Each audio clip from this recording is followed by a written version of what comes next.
Hello বন্ধুরা, আসসালামু আলাইকুম। কেমন আছো তোমরা?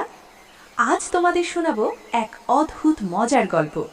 জঙ্গলে এসেছে পবিত্র রমজান মাস। চারদিকে খুব সুন্দর শান্ত পরিবেশ, সবাই খুব খুশি। কিন্তু আমাদের গল্পের হিরোকে জানো? একটা মোটা গোলগাল আর মহা দুষ্টু বিড়াল। তো শুনো, একদিন আমাদের মোটু বিড়াল তার বড় পেটটা দুলিয়ে ঘোষণা দিল, শোনো সবাই, আজ থেকে আমিও রোজা রাখব। বোকা খরগোশ তো চোখ বড় বড় করে বলল, কি সমস্যা? মা সত্যি, কিন্তু একটা সমস্যা আছে।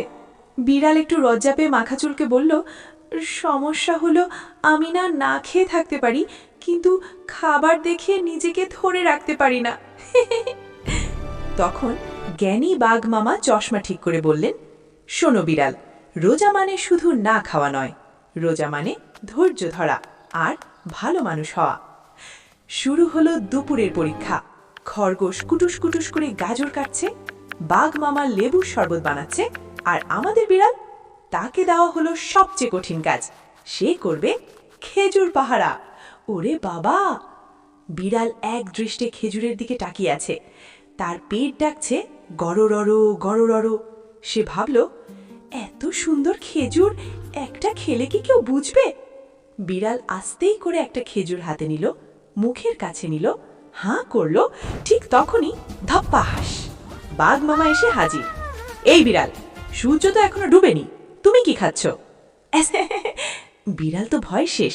সে বোকার মতো হেসে বলল, না না, আমি খাইনি তো, আমি তো শুধু গুনছিলাম কটা খেজুর আছে, যদি কেউ খেয়ে ফেলে তাই।